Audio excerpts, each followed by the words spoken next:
पढ़ाई के लिए हम लोग दो बात कह रहे हैं। अगर बिहार में देश की सबसे अच्छी शिक्षा व्यवस्था बनानी है तो करीब करीब 5.5 लाख करोड़ रुपया खर्च होगा, 5.5 लाख करोड़, और करीब 8 से 10 वर्ष लगेंगे। अगर आज टीचर का आप ट्रेनिंग शुरू कीजिएगा तो 3 वर्ष में वो टीचर बहाल होगा जो कि कायदे से कर सकता है। तो कोई कहता है कि हम आएंगे शिक्षा सुधार देंगे तो आपको बेवकूफ बना रहा है। लेकिन हम लोग दो बात कह रहे हैं। एक, जो स्कैंडिनेवियन कंट्री हैं, फिनलैंड, स्वीडन, डेनमार्क, इन कंट्रीज में जाकर देखिए, वहां दुनिया में सबसे अच्छी शिक्षा की व्यवस्था है। अमेरिका इंग्लैंड में नहीं है। सबसे अच्छी शिक्षा की, प्राइमरी शिक्षा की ये व्यवस्था स्कैंडिनेवियन कंट्रीज में है, फिनलैंड में, स्वीडन में, डेनमार्क में। वहां पर उन्होंने क्या किया है, उन्होंने एक बहुत सिंपल चीज निकाला कि rather than taking school to every village, they are taking children to the good school. मतलब हर गांव में स्कूल बनाने के बजाय 4-5 जगह पर, अच्छी जगह पर बड़े स्कूल बना दिए गए और लोगों को स्कूल बस की सुविधा दे दी गई ताकि लोग अपने बच्चों को वहां भेज सके। बिहार में इसका जब मैंने अध्ययन कराया तो ये पाया कि प्रखंड के स्तर पर अगर 5 स्ट्रेटेजिक लोकेशंस पर अच्छे विद्यालय बना दिए जाए और स्कूल बस की सुविधा दे दी जाए तो औसतन 8 से 9 किलोमीटर मैक्सिमम बस की दूरी होगी, जिस पर कि बच्चों को चलकर आना पड़ेगा। 20 से 30 मिनट से ज्यादा समय उसको नहीं लगेगा।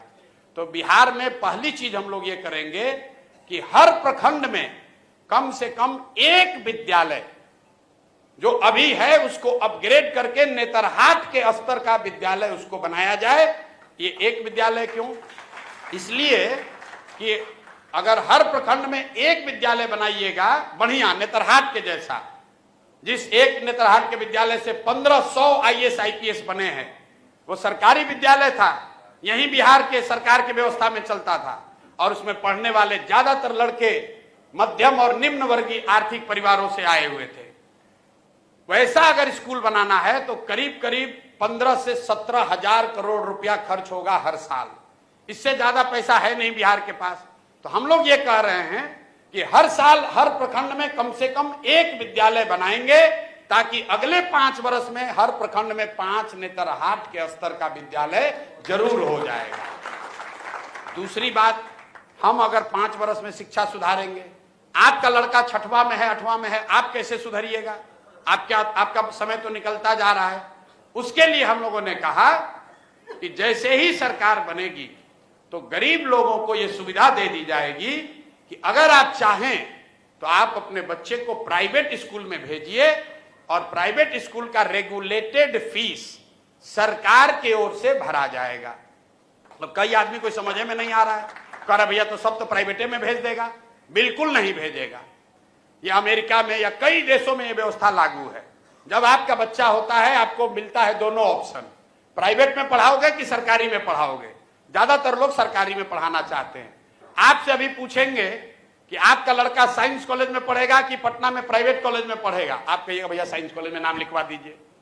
आपसे पूछेंगे कि PMCH से मेडिकल करना है कि रमैया से करना है, आप कहे भैया PMCH में हो जाए तो रमैया क्या करने जाएगा। क्यों? क्योंकि सरकारी जो मेडिकल कॉलेज है, साइंस कॉलेज है, वो किसी प्राइवेट कॉलेज से उसका स्तर ऊपर है। तो ये सच्चाई नहीं है कि अगर आपको ऑप्शन मिल जाए तो सब आदमी प्राइवेट में जाएगा। दूसरी बात समझिए कि सरकारी विद्यालय फ्री नहीं है। ये आपको हमको लगता है कि ये फ्री है। सरकारी विद्यालय को चलाने में सरकार खर्च कर रही है 60,000 करोड़ रुपया। हर साल बिहार सरकार खर्च करती है 60,000 करोड़ रुपया।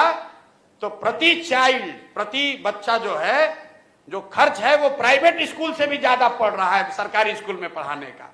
क्योंकि सरकारी स्कूल में मास्टर का कितना है दरमाहा? 45,000, 60,000, 80,000।